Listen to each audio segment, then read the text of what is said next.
Hey, Gordon Smith here from gordonsmithsblog.com, and I'd like to present to you a short presentation on how to create an information product in 7 days or less. So welcome to my presentation. I'm glad you've taken the time out of your busy schedule to come here and visit with me. Just look back at the achievements that people have made in every field of human endeavour.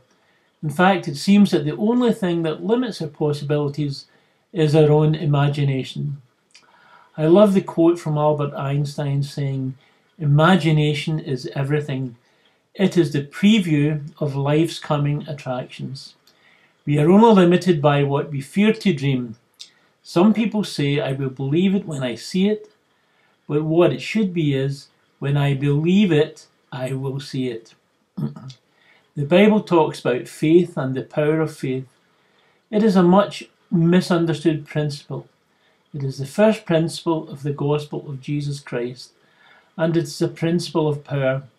By faith the world was created, and by faith we create the life that we currently live. Now you may ask, what has this to do with product creation? And the answer is this. Excuse me. Because we live such busy lives and are bombarded by influences, advertising influences from all sides, pulling us this way and that, we lose sight of our own power and our own creativity. So we make a commitment now to take this information you're going to get here and take action on it. Exercise your faith and make your results better. In this presentation, I'm going to assume you have a topic in mind, a niche that you want to create your product around. And all I would say is that it should be a topic that you have some knowledge about, either from research or from your own experience. And it would be really helpful if you have a real feeling of enthusiasm about that particular niche. If you have enthusiasm for your subject, your readers will feel it also. It will come through in your writing or in your voice. Consider your objective for writing this book and what you hope to achieve for your reader. We don't want filler in our book, like some rows of fat around the gut. We want to deliver our content in a concise and informative way. People want the information without all the filler, and they want to be able to implement the ideas as quickly as possible. That is, after all, where the real benefit of your product lies. It's not about your book or the information in it. It's about your readers. It's about the result that your readers can achieve through the information that you deliver to them. So that should be your goal, to be results focused for your readers. It's crucial to the success of your information product that you deliver up-to-date, high-quality information that will add value to the lives of your readers. Now you can gain material for research purposes from the most amazing sources that has ever been known. I mean the internet, of course. You can be an expert on your subject, but the resources we have for research within the internet are absolutely amazing. Never before in the history of human beings has such a great resource been available. Having said that, you want to put your own unique personality and perspective into your product. It is what differentiates your product from all the others that are out there in cyberspace. So make sure you communicate your unique selling point to your potential customers. Your headline is the single most important element of your product, and it is going to have a huge impact on whether your product is successful or not. The purpose of your headline is to grab the attention of your target audience and make them continue to read on into the body of your book. Without a good headline, your target audience will not be captured. They won't be fascinated and their curiosity piqued, their interest piqued, and they will not read further. They will lose interest. When this happens, It's bye-bye to potential customers and sales. Your headline should communicate the main benefit of your product. It should tell them what buying your product will do for them and how it will improve their life or solve the problem that they're facing. Remember, if we continue to take the same action, we will continue to generate the same results. So your headline should be saying to them, hey, here is an easier way to get what you want, much better results. There are various ways you can hook your reader and give them the desire to continue reading. Apart from outlining the benefits, you can create curiosity and interest, thus fulfilling the job of the headline. I don't know if you can remember, but there used to be a program called Doctor Who on the television. And when I was a young man, I used to love this program and watch it every week. But every week it ended with Doctor Who being in a position that you thought was impossible for him to get out. This was going to be the end of Doctor Who. And this is what I mean by creating a hook. You've got to create the desire for your prospect to read on into the body of your content.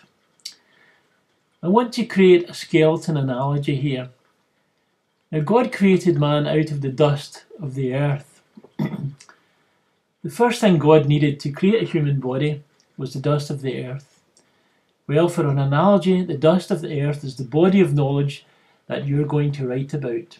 The research that you have done and the material you have gathered is the dust, and you need to brush it together until you've enough to make a fair-sized person. Not some really skinny kid, and not a huge weightlifter either. We want our book to be Mr. and Mrs. Average. We have already spoken about making our book concise and to the point, and I don't know about you, but I don't want to read a 450-page non-fiction book that can be communicated in 100 pages, or better still, 45 pages. I would choose the smaller book every time. Give me the knowledge and tell me how to use it. That's what I'm looking for. And I'm guessing it would be the same for most folks. Imagine the skeleton of our body as the framework of our book. The bones that make up our skeleton can be compared to the chapters and sub-chapters of your book. The arms and legs could be the chapters, the fingers and toes are sub-chapters and headings. Now that we have a skeleton or framework for our book, chapters and subheadings or list of contents, we can start to put the meat on the bones. As you expand and explain the chapters and subheadings, keep in mind the objective that you have in trying to deliver value. You're aiming to give your readers the practical application of your information. And the better you can communicate the solution to a problem and how to achieve better results with this information, better results for your readers, the better your book will do in the short term, and the better it will do in having a long-term future as a viable sales product for you. Good information is only good information if it can be applied to add value to the lives of the readers. And this is the objective of your book. However many chapters you have written, and I would advise you to try and keep the chapters to around about 7 or under for an ebook. Use the final chapter as a summary, giving a concise overview of the previous material. Give encouragement on actually applying the principles you have taught. Instill confidence in your reader that the benefits promised to them can really be achieved. They can achieve the results only if they take the action to make it happen. A great idea for those who hate writing. When you have created the framework of your book with the chapters and subheadings in place, record yourself speaking about the chapters and subheadings you're working on, and speak as if you are speaking to a friend who you want to fully understand the principles that you are elaborating upon. Do this for all the chapters and subheadings of your book, so that you have material that you just need to clean up and edit, or even send it to be transcribed for you. So that's it. That's all you need to do to create an information product. A good idea when you're creating your chapters is to take that chapter and make a list saying, here are 3, 4, 5 things that you can do that explain all about the main chapter. So that's it. I hope you'll find this presentation of value, and most importantly, I hope you'll go and use it. Thanks for listening, and I'll speak to you soon. Goodbye for now.